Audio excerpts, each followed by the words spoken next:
Hello everybody, this is Yoko's Anime Reactions, and this is going to be my review for Black Clover episode 46. Merry early Christmas to everybody, because I don't know if I'm going to be able to get anything uploaded tomorrow. So it's Christmas Eve at the moment. And I can finally eat regular food again. Because it said I can only have soft, cool, or cold food, no excessively hot food, for 48 hours. It's been over 48 hours. So, yeah, I can eat again. Oh, my brother bought, like, I guess you could say, like, a case-looking thing of these things. They're Pepsi. And he gave me 2 of them. So, yeah. Anyway, so yeah, there was no pain during the tooth pulling, nothing afterwards like that, just annoying trying to find foods I could actually eat. And thankfully, I can eat regular food again. I'm trying to make sure that nothing gets in that little spot, though. Anyway, I hope you guys are eager for Christmas. I don't know what you guys are planning on doing, but mostly for us, we're gonna be, opening presents in the morning, making a Christmas lunch, having Christmas lunch, and then I'll be going over to my fiance's sister's house for Christmas with them for the rest of the day. So it'll probably be around 1, 2 o'clock before I go over there. So until then, I am going to try and, get stuff done. Anyway, Black Clover episode 46. Kahano and her brother. I still can't remember the guy's name. I am so sorry, you guys. But they end up tag teaming on Veto, and it looks to be going decently well. But the bad thing is that at first glance, when this moment happens, you think that their dreams have just been crushed, been killed. Because in one fell swoop, the guy cuts off his ankle essentially from, I guess you could say between the ankle and the knee, somewhere between there, off. So he lost a foot, essentially.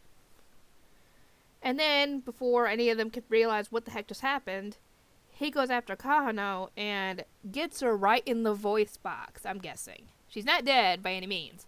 But no, he takes out the one thing that she had, her voice, which was her power with her magic. And thankfully, Noel somehow they're able to communicate telepathically, don't ask me. Because or maybe it's just something that she was telling her before the whole fight started, when they were supposed to be fighting.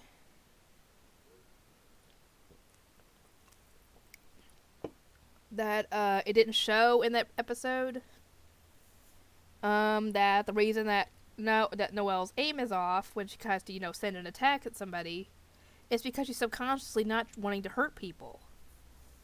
And I think that kind of stems back to her siblings blaming her for her mother's death, even though obviously that's more than likely not her fault. Because since this is like medieval times, women dying from childbirth back then was a lot more common than it is today, because obviously, medical technology and all that has gotten a lot better. So it's not surprising that someone could die in childbirth. So it's more than likely not Noelle's fault, obviously, but her siblings are just, I'm assuming, so grief-stricken at losing their mother that they blame her for it, and either they haven't gotten over it, or it just has gotten worse. Or rather, it's they haven't gotten over it, or it has just morphed into abuse. Either way, I still don't like them. Anyway, she realizes this, and is finally able to fight back.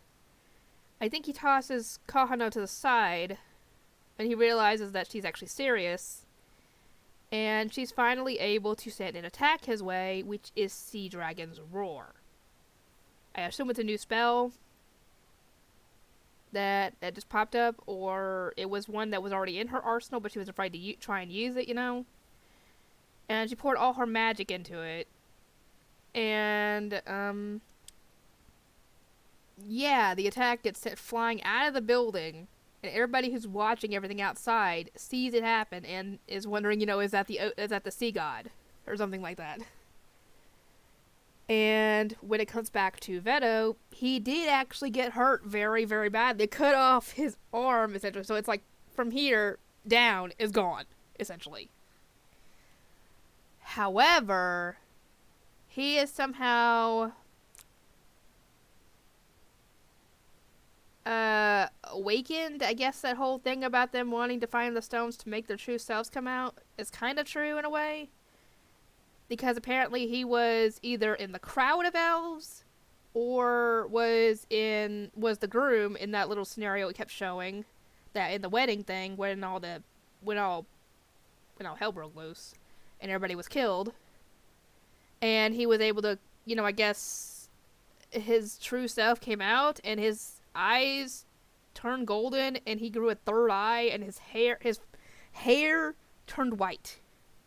I'm like, oh, that is not good. And he was able to regrow his arm. Even the best healing magic would have only been able to, close up the wound, not regrow an entire freaking limb.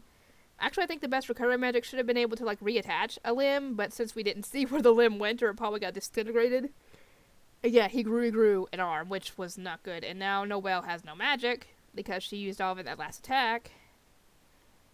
And it's very much worse than it was before, and it was already bad. But before Noelle could get destroyed by Veto, Asta was able to jump in and, use a sword to send the attack away from them, kind of split it to where it wouldn't go at them. And so, yeah, Asta's now back on his feet. How well he is, though, remains to be seen.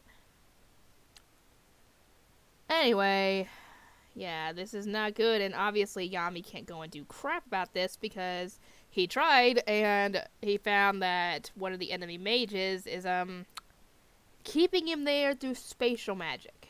Like a spatial dimension type thing. So he's stuck in there with the high priest. Even though obviously he wants to get the heck out of there and go and help his people, but he can't. Anyway, yeah, this is just nuts all around, and I was really, really, really terrified because anybody could easily die in this. And that includes any of the main characters. Anyway, I will try and get another review out in a moment. Maybe Demon Slayer. Not sure though. Maybe is it wrong to try and pick up girls in the dungeon? I'm not sure. It just depends on what I feel like doing. Anyway, I will see everybody next time.